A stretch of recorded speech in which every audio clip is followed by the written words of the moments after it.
I've never experienced a war zone, but I would imagine that would be what it was like. It was horrific. We saw the nose cone of the plane right in a field. It felt like being on a movie set. But you know when you get off and you can smell that aviation fuel? Always takes me right back. Nobody was talking about mental health in 1988, and it was the worst of humanity, the people that did that. But then you saw, real beautiful acts of kindness as well. Oh hell, it was a baptism of fire, I'll tell you. And it's all not what you think it is. I've heard a rumour that you wanted to be a fighter pilot. All these big hairy arse soldiers going, what the hell has she just done? It's the only time the 1 o'clock gun has been not at 1 o'clock. I had enough vodka that I was speaking Russian, but too much that I don't remember it. Clang, name drop. I honestly wish that every kid had access to the cadets. Delivering children Exactly. into adulthood Exactly. with skills in the bank that are going to be of use to them and progress their lives further than what they were. If you lose your curiosity, I feel sorry for you.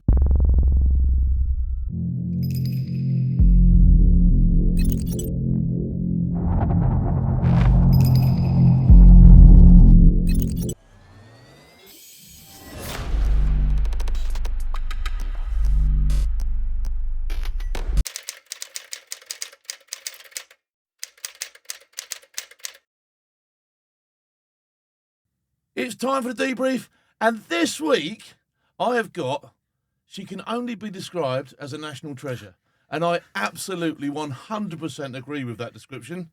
It's Lorraine Kelly. Hello. Lorraine, how are you? All right? I'm really, really well, and all the better for seeing you. Superb. No. Thank you so much for coming on, first of all.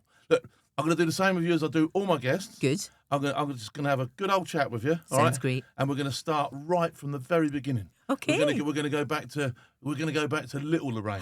Little Lorraine. Right in the very beginning, the early doors. Yeah. So I know you were born in Scotland. I was, and for the first couple of years, we lived in the Gorbals. So the Yeah. Gorbals, right? Yeah. As soon as someone says that to me, the reputation that estate has got is like, you should be double-hard with tattoos and a broken nose, all right? I am. Yeah. I'll show you my tattoos later on.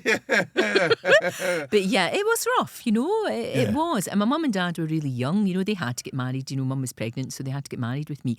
And the weird thing was, it was considered a mixed marriage because my mum was Catholic and my dad was Protestant. Wow, okay. And So there is a lot of tension up there with that sort of stuff, back isn't there? then, you're talking 1959 when I was Yeah. born. Back then, it was even worse than it is now. It has thankfully got less horrendous. So yeah, it was considered to be how mad is that? Isn't that crazy? I know, yeah. So were you like were they sort of like the talk of the estate at one Well, stage? kind of. I mean, there were some members of the family that they're a bit miffed. Most sort of just got on with it. Yeah. In fact, weirdly, my mum's mother, Granny Mac, she was called, because my mum's maiden name was McMacken. She was formidable. She was a force of nature. She was absolutely terrifying. And she wanted my mum to go south and to have me adopted. Really? Yes, she did. And my wee tiny dad, actually managed to stand up Stood up to her. to my granny. And he was a wee tiny thing. And he had, like, back then, the hairstyle like Elvis. And they used to do it with milk. They'd get milk and comb their hair with milk so that it would flies would be buzzing around. But your wee kind of thing, your wee quiff was absolutely perfect. Yeah. And his wee pointy shoes that turned up at the end like Saladin. Wow, so he was quite... What did he do? What was his My job? dad, funnily enough, my dad was in television. Was he? He fixed tellies. He Wow, fixed okay. tellies, and he met my mum. She was working in the record department and he was working in the telly department, and that's how they met. What, in one of these department type stores? Was it like a big old store? Semples, I think it was called. Semples in Denison it was called.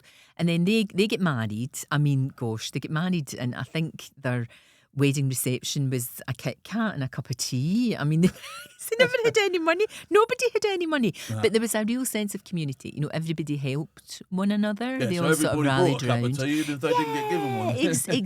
Exactly. And then when I was about 3, we moved to Bridgeton, and then luxury. That was still in the East End of Glasgow, but we had an inside toilet. Wow. So there. Yeah. So now That you're was a big step now up. Now you're showing off. You're like, this is big time. This was enormous. Have you We got- were posh. Have you got happy memories of being a child? Oh, have you? absolutely, totally. Playing I think in the because street, all that sort of stuff? all that kind of stuff.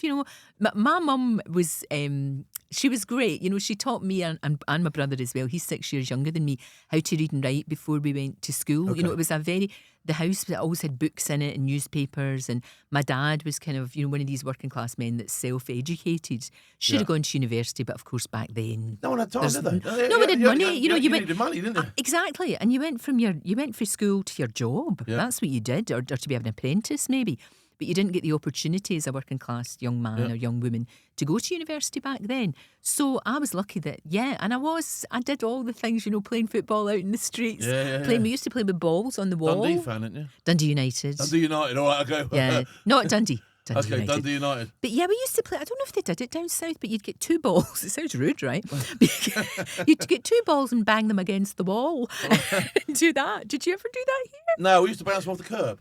We'd play curveball, bounce them off the curb at each other. We did that as well, but you used to do, and some girls were fantastic at it and they could put it under their legs and burrow round. I couldn't do the skipping thing. You know where you got to enter the skipping rope? I cannot. No chance. In Scotland, we call that getting cawed in. You Cawed caw, in, you caw, cawed, caw. You get caught, it's like that, and then you have to go. Now, I always impossible.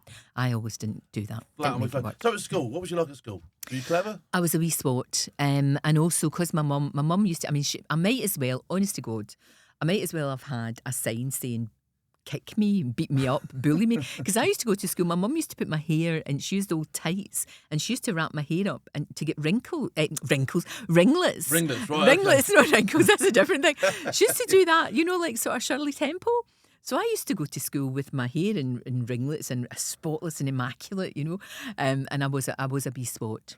I was a wee sport. I really was. But were you clever? Were you good at stuff? Well, yeah, I loved school and I loved learning. I was like a wee sponge, I wanted to learn everything, and and also we were really lucky because our teachers were brilliant. They were all very, very young and really helped us, really encouraged us. We were so lucky because if you get a good teacher, especially when it comes to things like like English or maths or physics or anything like that, they find what you're good at and they encourage you. Yeah, I mean, a good teacher should do that. And they end up as a role model for your life, really. Of course if they do. If you get a good one. Of course they do. I'm still in touch with my teacher from primary school. Really? Yeah, Miss Spears. I'm still in touch with her. Proper proud. Oh no, she's great, and she's been round to the studio and seen everything, and we send each other cards all the time, and just a really has had an amazing. Did you do any outside of school activities? Well, I was not. Well, I tried, but I wasn't very good.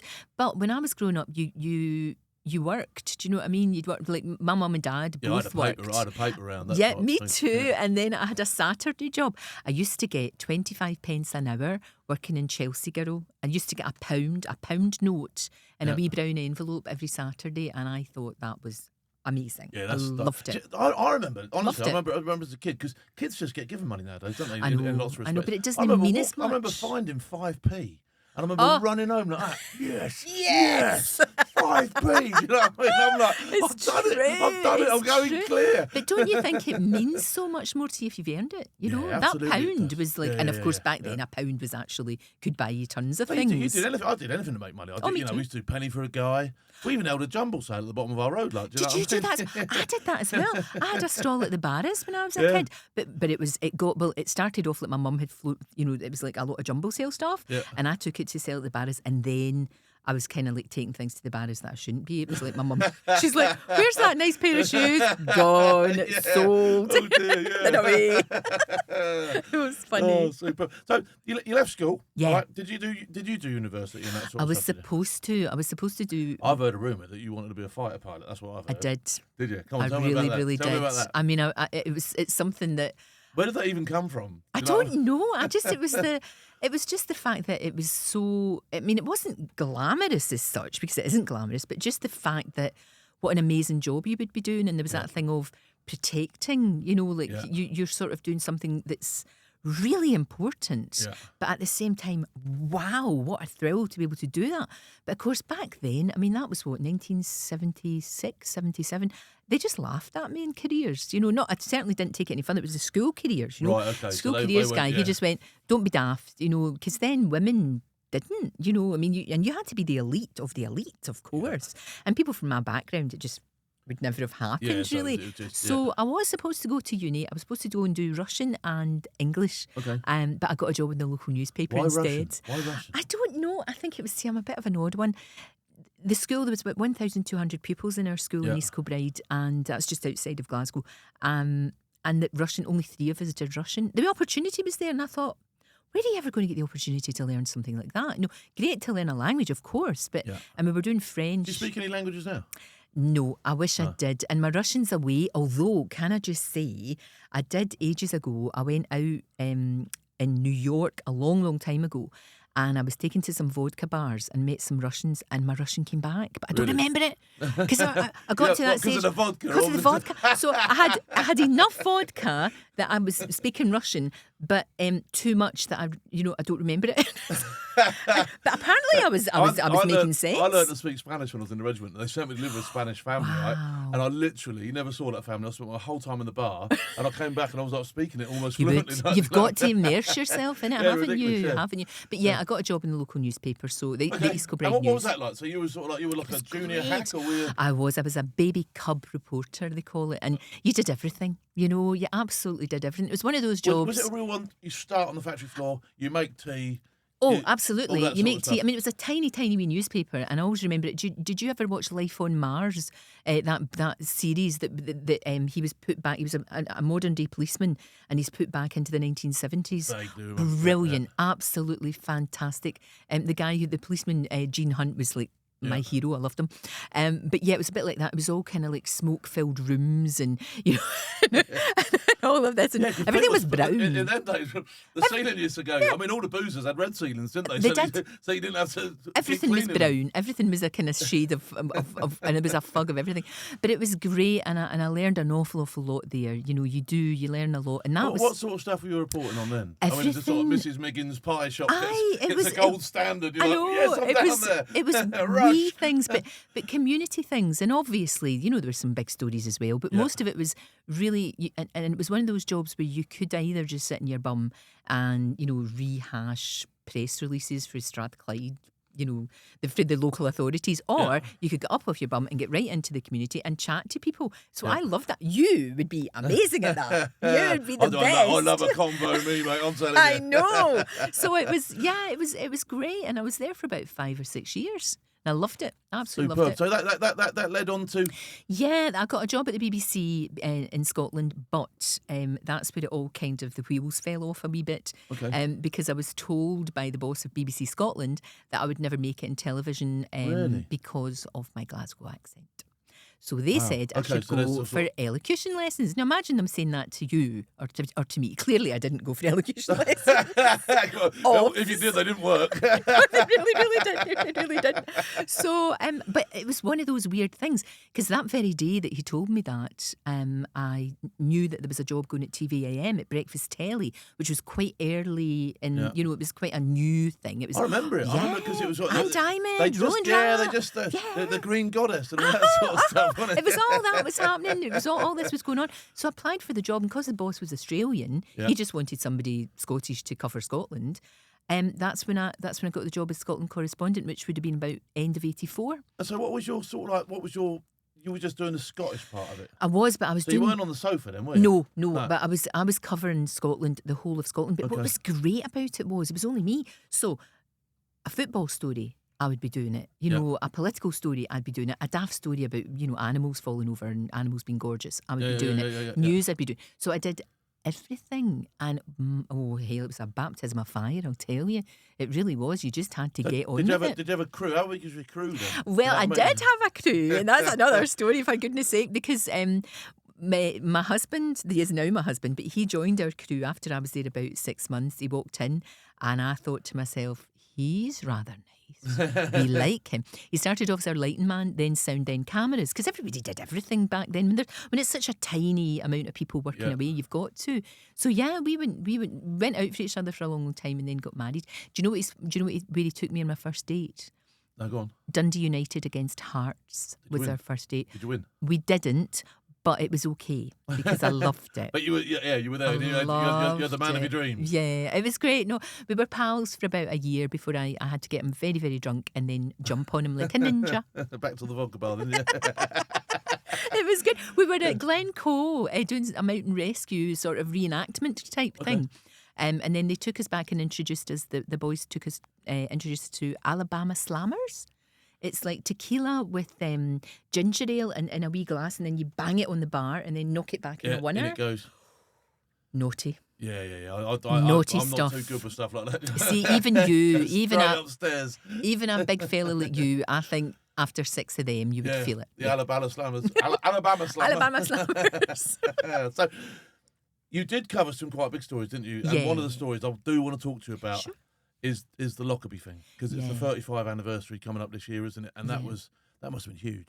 It was. To be honest with you, I've never experienced like a war zone or a battlefield. Of course I haven't. You know, that's for other people that protect us. People like you know, thank God for you. But I would imagine that would be what it was like. It felt like being on a movie set, to be honest. And I think because of that, that's what got us through, because it was so utterly surreal.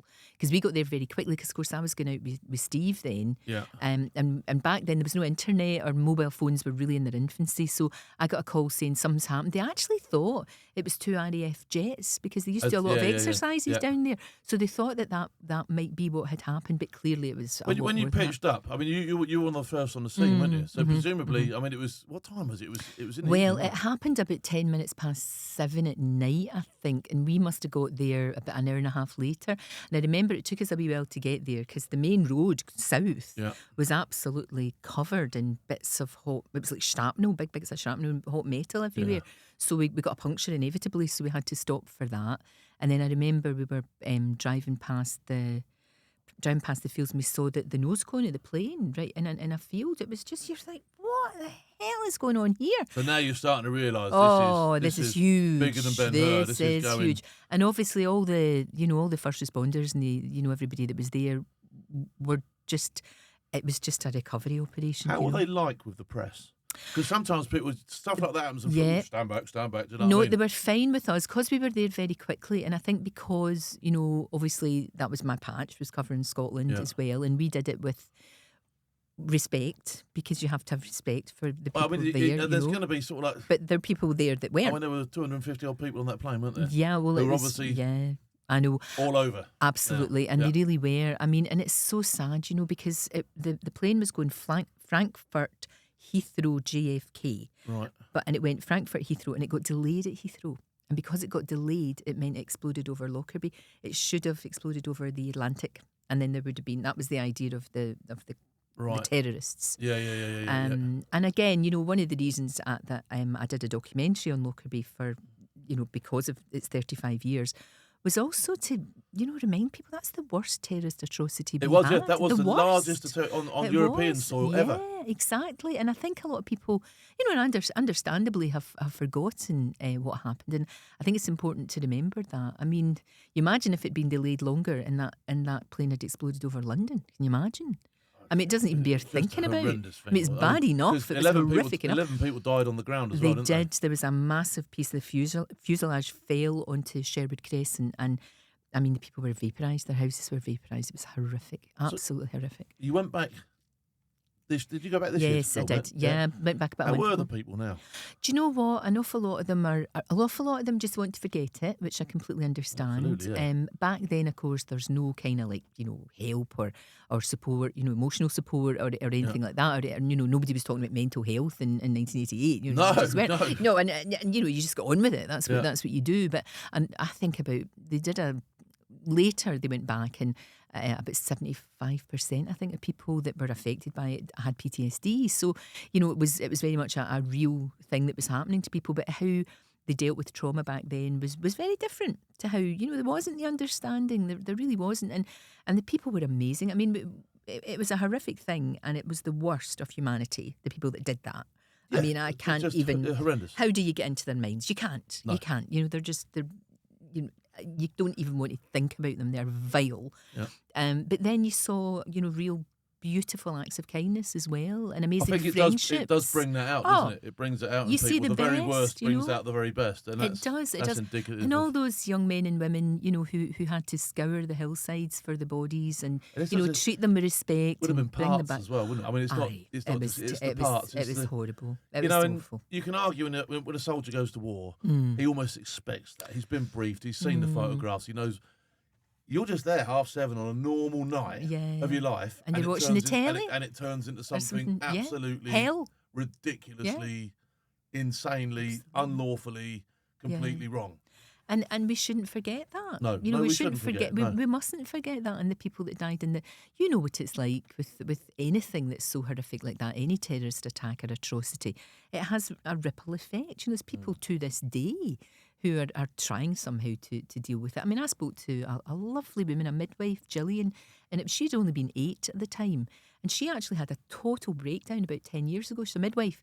And she just couldn't cope with it anymore, and thankfully she's doing okay now. She's fine, and she was very kindly spoke to us about it, which was, I mean, it's amazing when people trust you like that with their stories. It's a huge honour. It's humbling. Yeah, it is. It really is. Did you get any problems from it? I don't think I did, you see, but when I was doing but you know what it's like, you just kind of get on with it. You just get on with what you're doing.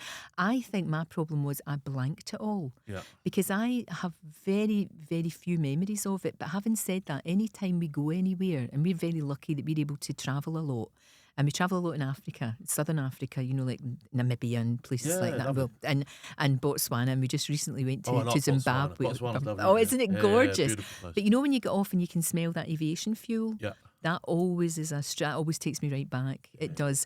But I had a lot of support from friends and from family and all of that. And I also don't feel in any way entitled to experience trauma because I was just reporting on it. I didn't. No just. I know. It's very kind. Yeah, I know. That's exposure.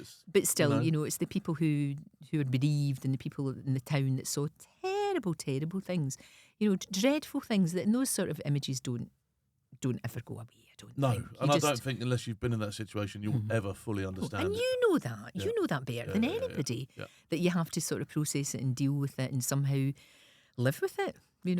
But what you do and what anybody anybody that's served, it's incredible that you managed to cope with it and get on with your life. We do. Right, so I want to talk about me today. Right? I want to talk about you. You start interviewing me, I'm going to have you, all right? So, other big stories that you covered, you must have covered some tremendous stuff in your time. What springs to mind as your favourite thing that you ever covered? My favourite thing? Gosh, that's really hard. One of the favourite things was for my 60th birthday 3 years ago, my fantastic team got me one of those zero gravity flights. Because, I'm a nerd. I'm a nerd. I'm a space nerd. My favourite guest on the show was Buzz. I spoke to Buzz Aldrin. Did you really? The second man on the moon. That's pretty cool. Who was, as you would imagine. Cool. Do you know, he came on and he had a T-shirt on saying, I want to go to Mars. And he does. He's desperate to go to Mars. I mean, he's 80 odds. He might even be 90 Some now. people are never satisfied, Buzz. You've been to the moon. I'd like to go to the moon. Give somebody else a chance. Give somebody else a chance, for Christ's sake. But he was brilliant. But that was incredible, doing that. And I got astronaut training at NASA.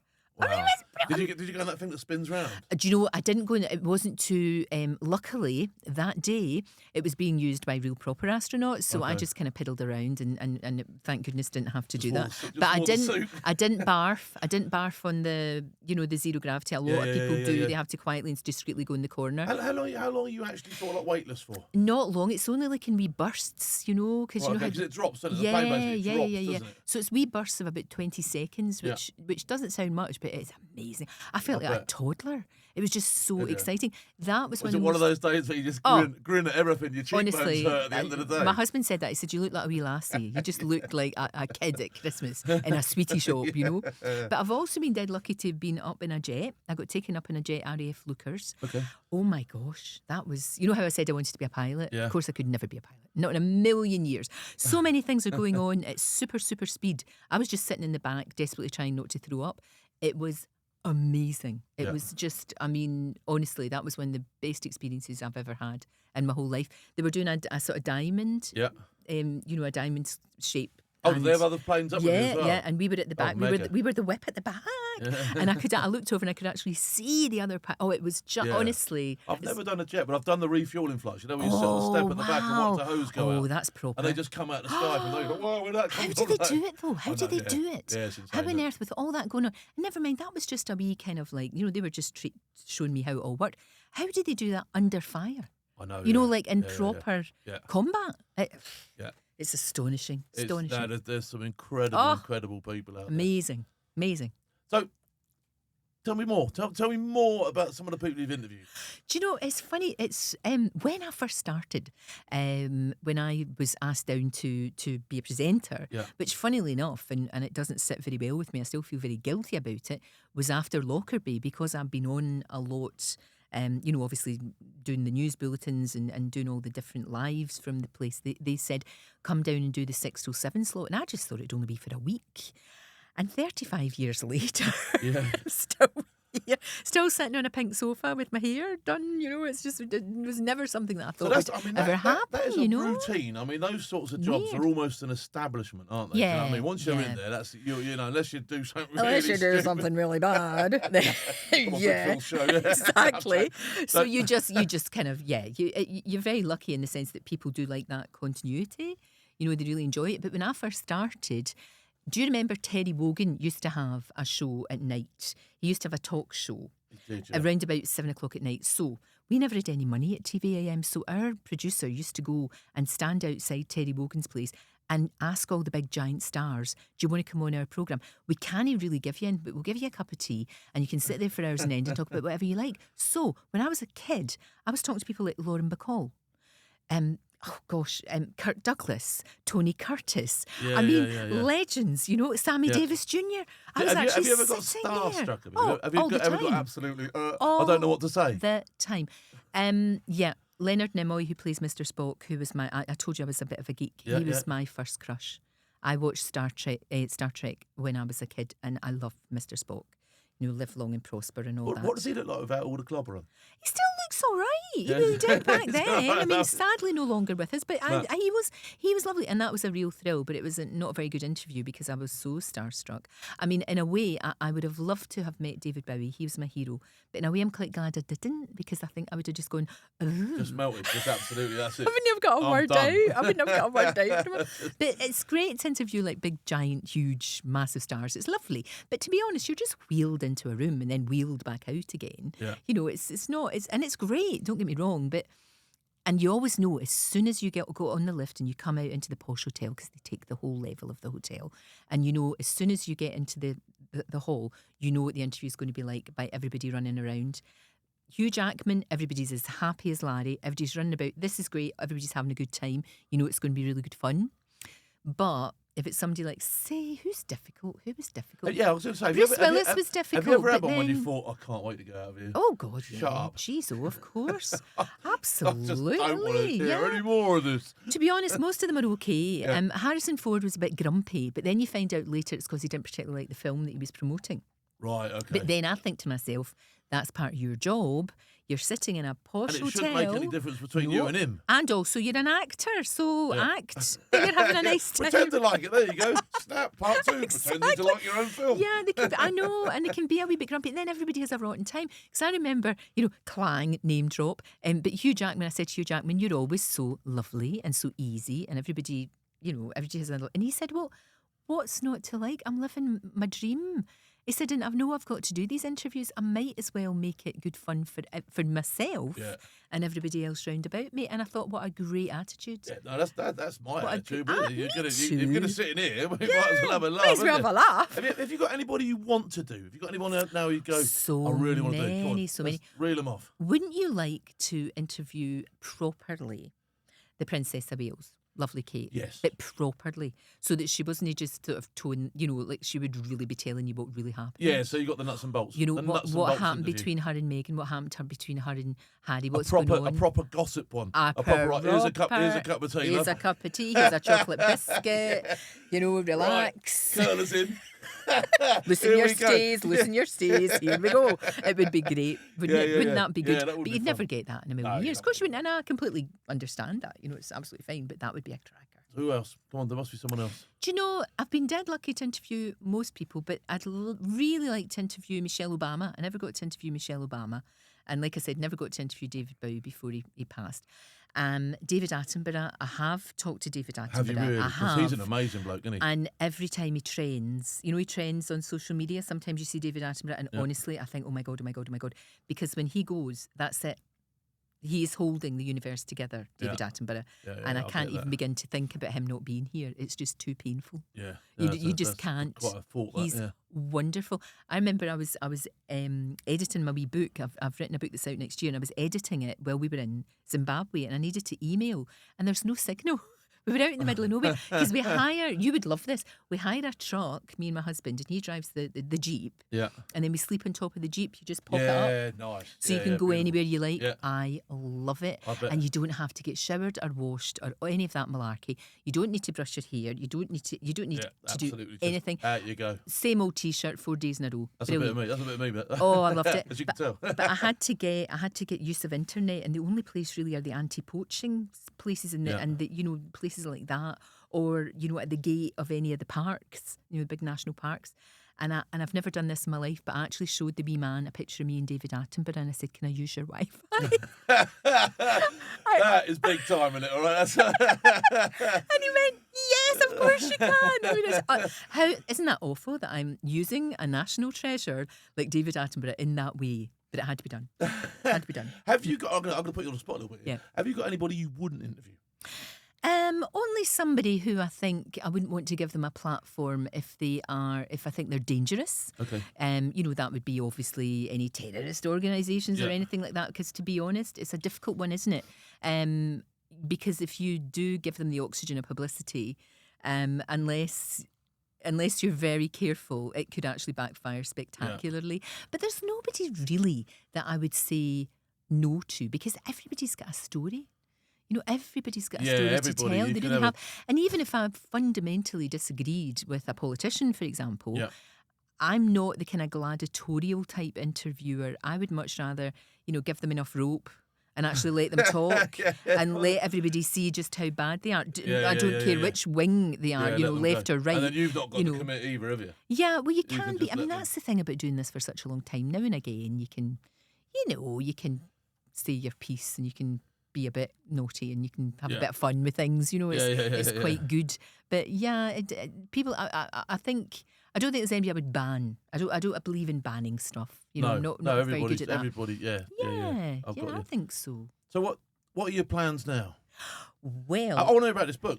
Well, it's a novel. Okay. It's a novel that I wrote. I've always wanted to write a novel. It's coming out in February next year, and it's been a labour of love. And I didn't want to be one of these people, these so-called celebrity authors that somebody else writes it for them. I didn't want to be that. I'm going to hold you right there, right?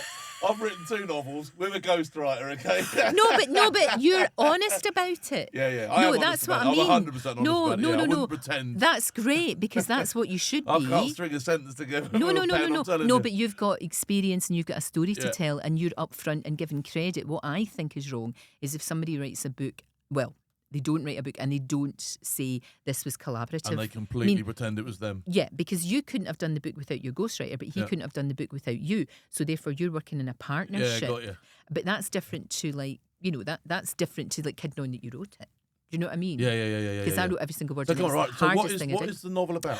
Can you give us any pointers? Yeah, it's about Orkney, and it's about relationships, and it's about lies and secrets, and Orkney is very much part of it. It's almost like a character in itself, you know. And it's about a woman who leaves and has to go back, and it's all not what you think it is. Okay. There's no naughtiness in it because my mother has to read it, so there's no dirty sex in it. You get a proper. For a start, honest to God, I couldn't even. I mean, everybody knows what goes on, don't they? And I don't think anybody writes it very well, to be fair. No. Nah, we all know what happens. ... Yes, and off they sailed into the sunset. I'm blinking to the left.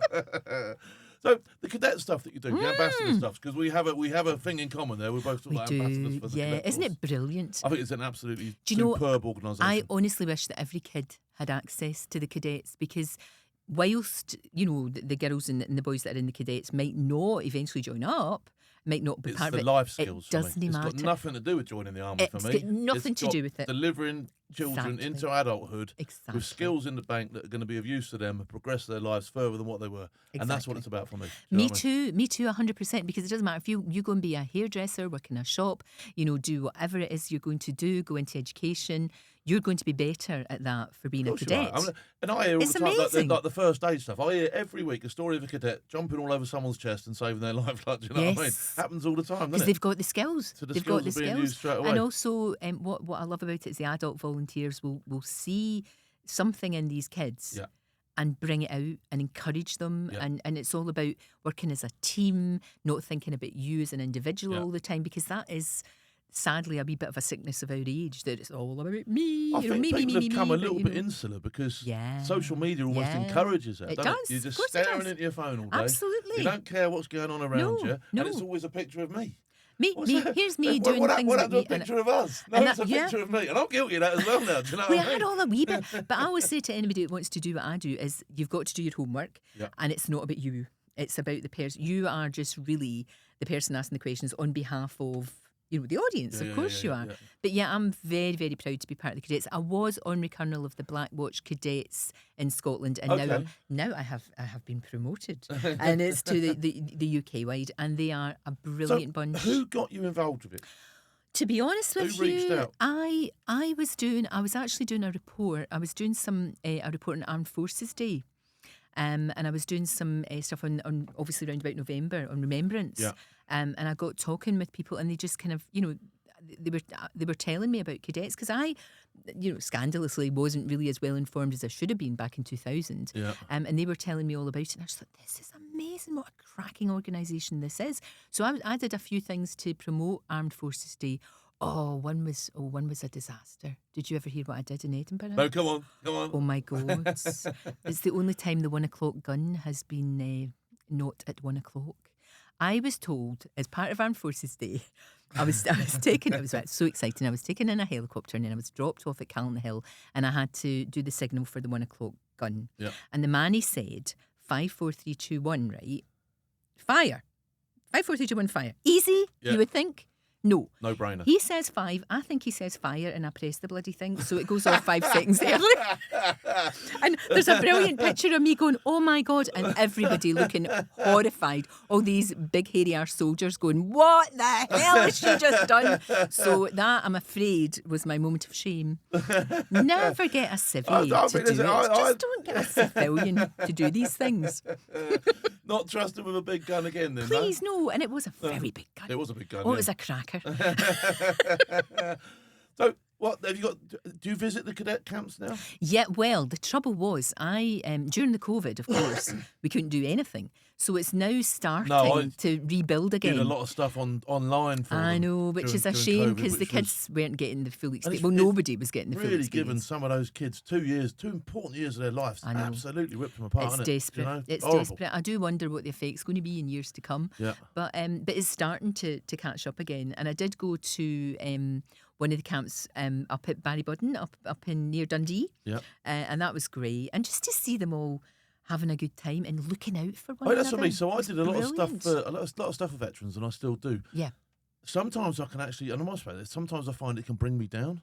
Every Yeah, understand. conversation's Yeah, of PTSD, every course, conversation's of this. course. And not that there's nothing wrong with that, because you've got to talk about mental health, you have to.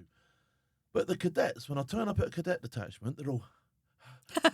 They'll be puppy It's like- dogs. and They're dead and excited. Whatever you say, they hang, and you go away from there thinking, "Wow, I know. I've made a bit of a difference there." And it makes you feel better, Whereas you doesn't might it? have made a difference in the community or whatever, Of or you might, course, of but course. it's still doom and gloom, and it's like Yeah. there's positivity that Totally surrounds uplifting. the cadet force. And I always say to a lot of guys and girls who are getting out of the military, why don't you give the cadets a shout, because Yeah. they're screaming out for positive adult instructors, because without the adult instructors, we don't have an organisation. You can't do we? do it, and the volunteers are so good, aren't they? I They mean, are they good, put yeah, their they're heart and superb. soul into it and giving up their time. And it's I mean, not just I don't know how many it's good. hours they're sort of supposed to do, but a lot of them They do more. a lot of them do absolutely. They all do you do know what I more. mean? Yeah. But what a satisfying job, though. When you see a kid, especially a kid that's maybe from a little bit of a difficult background, Yeah. and some of them don't go to school, but they'll go to cadets. They have to be forced to go to school, I think- kicking so and I- screaming, I got but they'll go quite- to cadets. I wasn't great at school, and I got quite bullied at one of the schools I went Yeah. to. And I found that cadets was a leveller, because everybody was in the green uniform. Yes. Everybody had the same. Everybody Yeah. stood there. Everybody had to do more or less the same thing. Yeah. So the sort of like constraints of not being able to wear the fashionable shoes, not having the Didn't fashionable... matter. Didn't Yeah. matter, because you all had the same, didn't it? You know what I mean? So it was great from that respect. Yeah, you're absolutely right. I mean, and I love the questions that they ask as well, and like the fact that Honest, innit? it's so honest, it's so brilliant, and to see, you know, when you see somebody that maybe comes in at it when they're really young, and you watch them growing and getting better, The confidence that they get from it is insane, isn't it? So you start off with sort of like a very sort of like timid young person, and then by the time they get to RSM, they're stood there. I know. Oh, where did I come from? You know what I mean? It's great. It is actually life affirming. It's fantastic. And like I say, it's a brilliant organisation. I just wish every kid had access to it. Or something really similar. do. I think Something similar, yeah. Because it's the respect. And you know, people bang on about respect, but they learn genuine respect. They have to look after their own clobber. True. They have to polish their own boots. Do you know what I mean? All that sort of stuff. And that is respect. It's grassroots, isn't it? Totally. And working, you know, like I say, working as a team. Not Yeah, thinking the about teamwork thing yourself. is huge. You know, it's huge for I me. think it's enormous. And I think, you know, employers, if you were looking at a group of kids and they all had the same qualifications, but they all had the same when he'd been to cadets, I'd take that be him, girl or be him boy. him or her all day, wouldn't it? Do you know what I mean? Absolutely, For because me. they would be bringing so much to the job. And Like they we do say, it doesn't matter what the job was. Yeah. You know, it The could be Duke of Edinburgh's awards, I mean, that's phenomenal on its own, isn't It's so good. What a great thing that is. Yeah, that's changed lives. That's an Of course it has. amazing thing, Absolutely, it's isn't it? changed lives. It's wonderful. The taskings they have to do on that, they have to do sort of like a charitable task on that, don't they? So they have to sort of like go and work in an old people's home, or it's all about giving back, isn't it? It's giving back and thinking about others, and you know, we'd like to think that we're all a wee bit like that, but sadly, I don't think we are. I think there is sometimes in some quarters of society there's a me, self, I mentality, which I think the cadets doesn't tolerate it. Do you know what I mean? No. And the other thing is, if a kid can go all the way through his sort of like school career in the cadets, he's shown that he's committed to something that he hasn't had to go to. Exactly. Everyone can go to school because you have to go, and your parents get told off if you don't. But the cadets, you've got to go down there on a Wednesday. You've got to go down there on a Friday. You've got to want turn to up be for the there. camp. You've got to actually be and do something. No, haven't you? it's great. I'm very honoured to be a tiny part I of think it. the Very Cadet honoured. Force is very honoured to have you. I think. No, it's been really, really good. But just don't let me near any big guns. It's not a good idea. My mission's to get you on a big gun now. That's what we do. What, like Cher sitting on it astride? What a terrible image that is. So other charitable stuff, because you do quite a bit of a charity, don't you? Well, I think you sort of have to. You know, you do, because if you're in a position where you can, why wouldn't you? You know, you, of course. No, of I've found course that. I mean, you with the would. limited profile I have got, it has been able to help other people. Of Do you know course what I you mean? So I have. think that's... But also, you've got experience as well. You know that way when sometimes people say, well, what do you know? You don't know. Well, you do, you know, because you've been there and you've lived it, and you can actually talk to people about all the different things that you do, you know, with posts when people leave the force, and how, cause it must be really hard to sort of try and fit back in again. It's difficult, you know, and you can help there. But I think you should, and that's why I really want to support things like Help for Heroes and all of these brilliant organisations that do amazing things, you know, like it's combat stress, things like that, and obviously breast cancer charities as well, because that's very close to home. So you just kind of do what you can. Cancer's closer to everybody's home than people Do you know, actually realise, isn't it? It affects everybody, doesn't it? And it has that ripple effect. You know, very recently, one of our producers, Hannah, who's a very young girl, just in her early 30s, and her cancer came back, and she very sadly died very shortly after the birth of her baby, and that really hurts. That really It's does. awful, isn't it? It's awful. It's bad. No it's prisoners. bad. No, and the only good thing about it was she heard, we've got this single called Golden, which our amazing producer Helen sorted all that out, and Hannah helped her. And one of the last things that Hannah heard was the song, which is all about surviving breast cancer, dealing with breast cancer, all of these different things. And it was so good that she was able to do that. You've always got to take light, haven't you, from darkness. If I you always try and find a can. positive from a negative. If you can, I know you do. I know. Always. And listening to you, I always can hear that. And it's. And I think, you know, so long as there's a little bit going up and down, you know, there's a little bit of air in there, there's always a positive to be had somewhere, isn't there? Do you know what I mean? We're There's still one day, here. One day there won't be any air in We're there. still above the ground. It's done, isn't it? We're still above the ground. We're still here. Look, tell me more Absolutely. about yourself. I'm intrigued because this interview is about you still, right? I want to. What do you enjoy doing? What's your? If I gave you say, right, you can have a week off now. Where would you go? What would you do? Well, the best time that I ever had, I think, as far as travelling goes, and we love to travel. I went to Antarctica and followed in the footsteps of Ernest Shackleton. I'm a nerd. I told you I was a nerd, and I'm a Shackleton nut. I mean, that's honestly, an absolute treat, that was. It was just how did he do that? 800 miles in that, going from Elephant Island to South Georgia and then managing to save all of his men, brought them all back, didn't lose one. Yeah, that's Shackleton's Incredible. route as well. It's nails as well, isn't it? Oh, nails! Jeez, nails! Are you kidding? We were doing it in this wee ship, bouncing about, and having a glass of wine and going, "Boo-hoo! This is terrible." Like all lovely and dry and gorgeous, and he's like in this tiny, tiny wee boat, and you think, how did these guys were unbelievable, absolutely unbelievable. So that was amazing. I'd go back there in a heartbeat. I mean, it was just fantastic. South Georgia is beautiful, and we were lucky enough to go to Falklands as well. And we, obviously did the battlefield that you have to do when you go there. You must, you pay your respects, and when you see it, you think, gee, whoa, how you read about stuff. Yeah. And you think, they had a terrible I mean, you must have time. covered quite a bit of the Falklands War on television. We did actually. It was just before, but during that time, absolutely. And so you'd have seen a lot of these places. Yeah. And we're talking about this when I working in newspapers. I do remember it vividly. But see, actually being there, I do. God, our guys, how did they do that? Yeah, I mean, I've seen, when you look up at places like Wireless Ridge and all that, and you think, wow. I don't know how. What I mean? And I've been so privileged to meet some of the guys that fought on those hills and that. You know what I mean? And you think to yourself, when you hear their stories firsthand, then they're so humble. They haven't written books. They haven't done it. And you think to yourself, wow. I know. That's another a different level. breed. That is, you know a different breed of you guys. Were there, I know. Some of the stuff. That was amazing. I really liked the Falklands. It's a wee bit like Scotland with penguins, which two of my favourite things in the world, and I absolutely loved it. You know, penguins can't run uphill. Can they not? They can't with the legs too no, they can. They do, and I've seen them falling over and sliding back down again. They're so cute though. And if you go and if you just sit, they'll come up to you and they sort of slap you with their wings, like that. They're gorgeous. The big penguin colonies, don't they? You like that?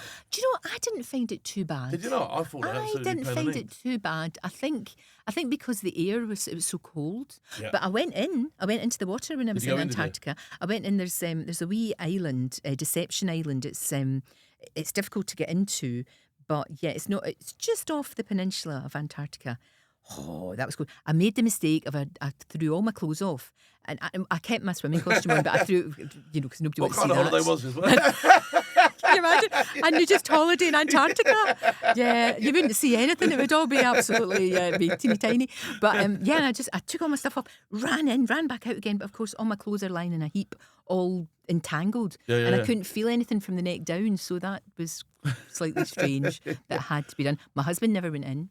Did he not? Woos. Oh, you got hold him to that, didn't you? Woos. You got hold of that. He said, but I had to take a picture of you running in. Yeah, of course. That was his excuse. But he never went in. But it was amazing. So you've done Antarctica. You've also spent a little time on the Serengeti. Yeah, in Africa. I love Africa. It's beautiful. And Zimbabwe, I think it was my favourite place. Zimbabwe, really? I was a wee bit apprehensive about going because I just wasn't sure. Because you hear lots of different stories, don't you? And they did say to us, don't drive at night. But, that's a big no. I mean, Botswana, it was a massive no-no. No, but it wasn't because anybody was going to carjack you or anything. It was just that a lot of the drivers were a bit refreshed, shall we say? Yeah, They'd had a few beers. They drive at one speed, don't they? And there's no lights, and there's no the lights. They don't work. Yeah, that's what. So the road traffic accidents in that part of the world is enormous. So it was just for that. Just get back to wherever you're going, or get to where you're going before it gets really, really dark. But we were out and about, by the Zambezi. We were down south. So have you seen the Big Five? Have you, yeah, I've been privileged to see that. Privileged to see it, but it really is, and it worries me that, because I've noticed even in like the 20 years since I've been going to Southern Africa, I've noticed a huge decrease. In the amount of animals, there's nowhere near as many. Yeah, we had as a there guy was. in here this week that we interviewed that was doing the anti-poaching stuff. Ah, they're amazing. And some of the stuff that they were doing was incredible, and it was all hearts and minds, and it was some of these local trackers and that were absolutely phenomenal. He was saying, they're incredible. You spend hours just sitting talking to them. They're amazing. We saw a wee pangolin when we were in Namibia, and the pangolin, they're so rare because the Chinese stupidly and disgracefully use them for medicine. And all it is, their wee scales are just made of the stuff our nails are made of. It's just keratin. You know, the ironic thing nothing. is, it probably doesn't even do anything. It doesn't do anything. Do you know what I mean? It does nothing, does it? Of Do you know course what I mean? it Like, doesn't. why For are you goodness killing sake, pangolins? take an aspirin or have an orange juice. I mean, how ridiculous. But this wee thing had a tracker with him all the time, and that was his baby. That wee pangolin was his baby. He was so protective. We could only go so close to it, just in case. It was all... And what a privilege to see a wee beastie like that. They're beautiful. Yeah, They're no, so there's beautiful. some It's amazing. great animals. But there's some brilliant work being done. Brilliant work being done. There really is. It's fantastic. Did you get to witness any of it? Did you see any of the rangers? Oh yeah, we saw that. I mean, we've seen, like cheetah being released into the wild. I've never seen a kill, and I don't want to. I nearly saw. I saw a cheetah did once. you? I didn't see the kill, but I saw him walk across the thing with the antelope. Well, that's I could cope with that. Gazelles and a black stripes on it. Yeah. He had that by his neck, and he was like walking across the road with it. Poor thing. See, I could cope with that, but I wouldn't want to see it getting killed. We nearly saw there was a pack of wild dogs, and they nearly got a wee baby impala, and it got away, and I was like, it's like watching David Attenborough. You know that way you're watching it going, oh my god, I hope. But then, of course, the circle of life, the dogs have to get prey in order to live. The next minute you're going to be telling me I saw these really hungry dogs. I know, they were so hungry. I know. Well, they had their impalas. You've just got to stop being a wuss and just, that's like. That is life. That definitely that's is what life. happens. That's what happens out there. But so privileged to be able to do that. That's why I'm not really into stuff. I don't have. Like, Do you think that comes from your upbringing as a child? Maybe, but I'd much rather spend dosh on travel, and stuff like that. I'd much rather do that than. I mean, I've got one pair of earrings because I've got one pair of ears. I don't need lots of different earrings. You don't. No, okay. You don't. You just don't. It's daft. They go with everything. It's cool. I don't need any more. Thank you very much. That's brilliant. Oh, I like that.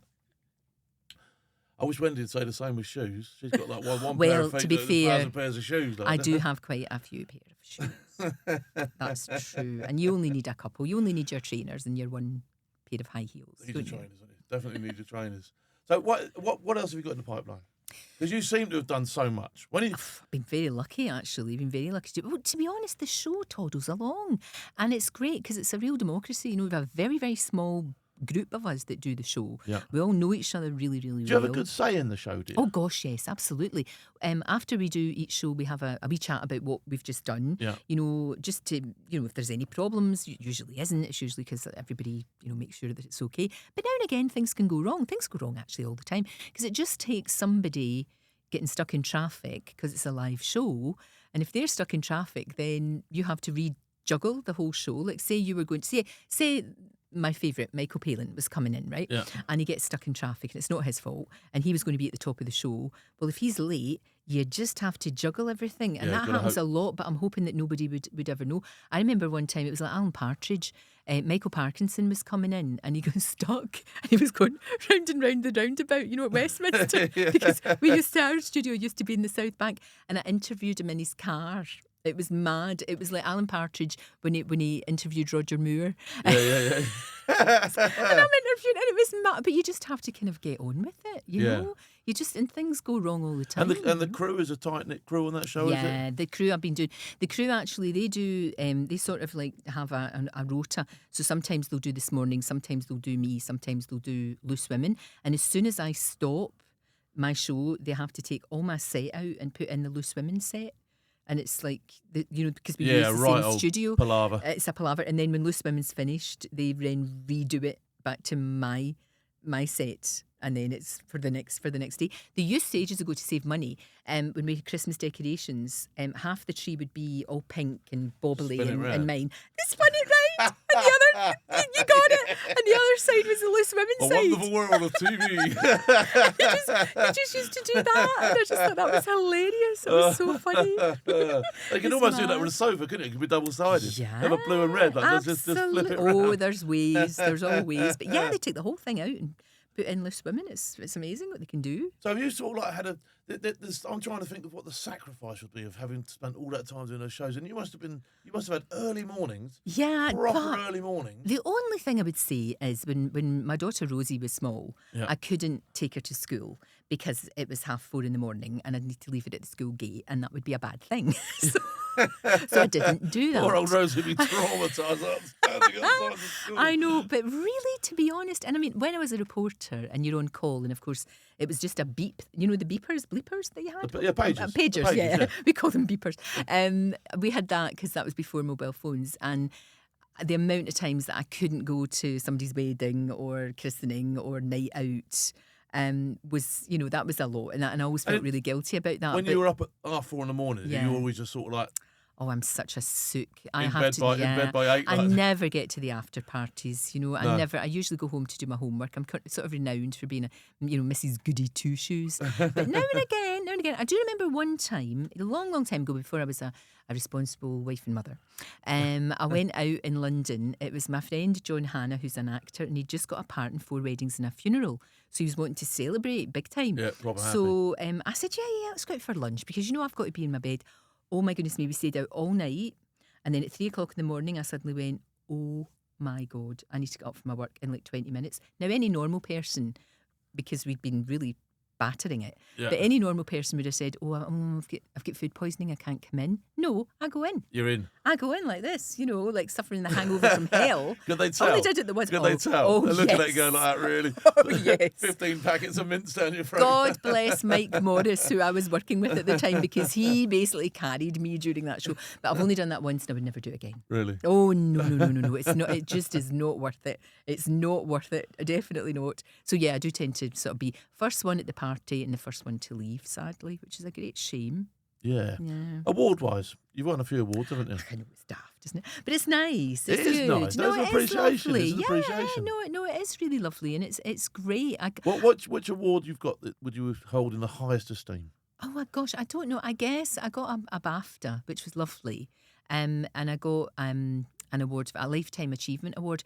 Lifetime Achievement Awards are a slightly double-edged sword, because when you hear, you know, when you're waiting there to go on and your stomach's like a washing machine because you're so nervous before you go up on the stage, and they're reading it out, it's like you've died. It's your obituary.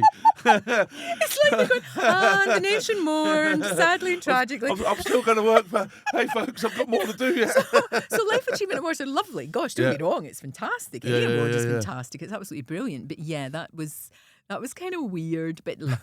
It's good. It's good. And yeah, and I'm very lucky that I've got a job that I really enjoy doing, and I learn something new every day. Every single day I learn something new. Yeah, I mean, it might be something quite silly, might be something very profound, but you're always learning. You're always curious. You must have seen a lot of changes in the industry since you've been... Oh, massive. I think technically are the big ones. Does it make it easier for you, or does it make it more complicated sometimes? Sometimes, actually, strangely. You know, you were talking earlier on about COVID, and I was lucky enough to be able to work all the way through COVID. Yeah. It meant that we had to get there... and there was nobody. I mean, the cameras were remote. It was just me, basically, Dr. Hillary's social distancing in the studio. Tumbleweed. Yeah, but it made you, absolutely, it made you sort of think out the box. So I would go in and go, no, we're talking about the Falklands. What are they doing in the Falklands? Has this reached the Falklands, this terrible COVID? Is Antarctica still okay? Is that the only continent that doesn't have COVID?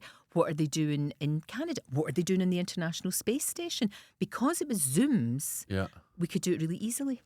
You know, it was easy to do. It was easy to do, you know, in the most remote places. I remember there was a soldier who was up in Shetland, and he got stuck up there because he was trying to do a round Britain swim all the way around. I mean, tough as.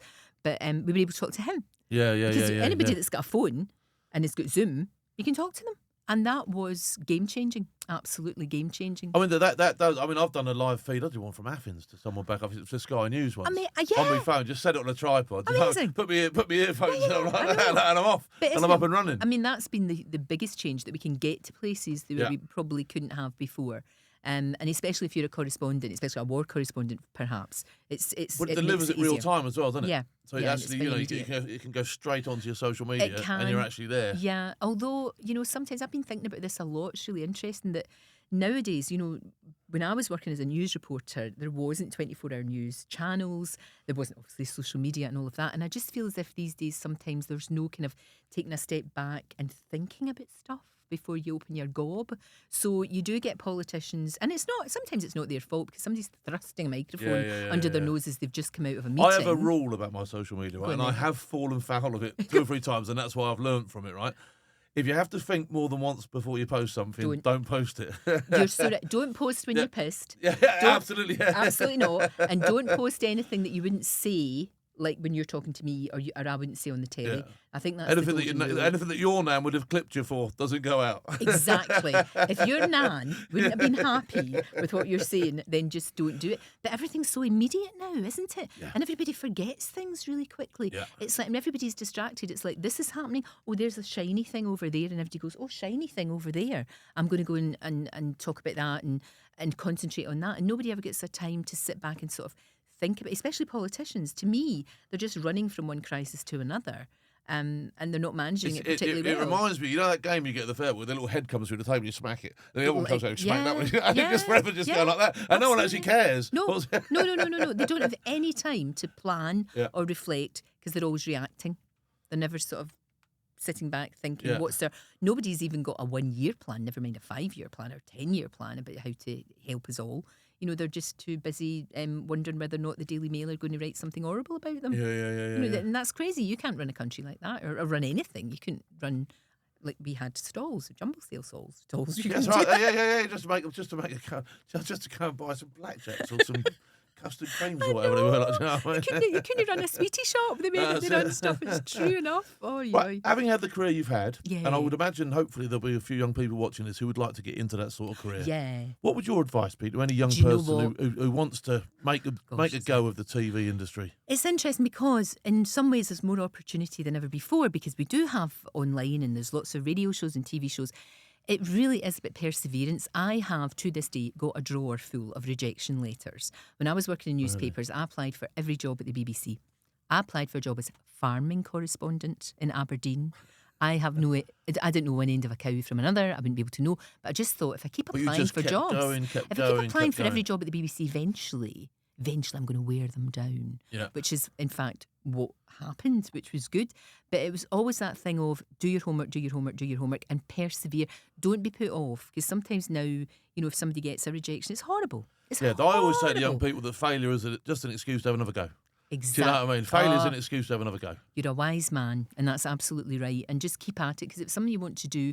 And do a little, interview. Even if you interview your mother, interview somebody, get a wee tape together. It doesn't have to be very long. Make sure you get somebody's name, like who is the features editor of that show or the news editor of that show, and make sure it gets to them. Even if, like I used to do, I would actually deliver it in person. I would deliver my little tape. I delivered it to the head of news at Radio Clyde. Show reel. I mean, I know it's different now. You can just email it. Yeah. But actually, there's something to be said about that, making sure you get to the right person, because that's part of, because that can be difficult. Otherwise, I think, you're right. Even now, to hand deliver something or even write something. People will remember. People go, that's different, because everything comes electronically nowadays. Exactly. There you go. And it's difficult when somebody, like some editor somewhere is getting 1 million emails every day. You've got to stand out. But keep at it, and obviously make sure you do your homework. I know it sounds really basic, but it's true. You do. I just think it's nice. Like you don't have any notes. You're just got in your head. You've got some bullet points, but we're going together. We're having a conversation. Yeah. And I always think that's better than, there's nothing worse than somebody sitting there with 10 questions and they go, and well, the other thing is, I genuinely enjoy talking. Oh, do you? Do you know? I would never have guessed. I love a chat. What a shock, said nobody. I love a compliment. But it's great. A little bit of goss. Absolutely. It's brilliant. You can tell that. The thing is, you are a very interesting fella, but you are very interested in everything. Do you know what I mean? I've got that sponge gene that you've got. Do you know what I mean? I want to mop everything up. I want to know everything about everything. And you know what I mean? tell me that, and then you tell me that. But tell me this as well, because it leads on to something else, doesn't it? It's wonderful. But Michael Palin's one of my favourite people that I've ever interviewed, and I always remember going to see him making a speech at the National Geographic Society, and he said that. He said, never, if you lose your curiosity, I feel sorry for you, because That's what keeps us being human. That's what keeps us, reaching for the stars and doing amazing things just, and all of that sort of stuff. Just, you're searching. You spend your whole life searching. You might not never find it, but it's you all spend your whole life searching for but it. the journey's good. Yeah, of course it is. Listen, I've absolutely loved having you on. I could talk to you all day. I could. I would love to have you on again. Anytime. I really hope you become a friend of our community here. I am with you on Force Radio. I am here. And it would be great to do some more stuff with you at some Thank stage. you. So thank you so much for coming in.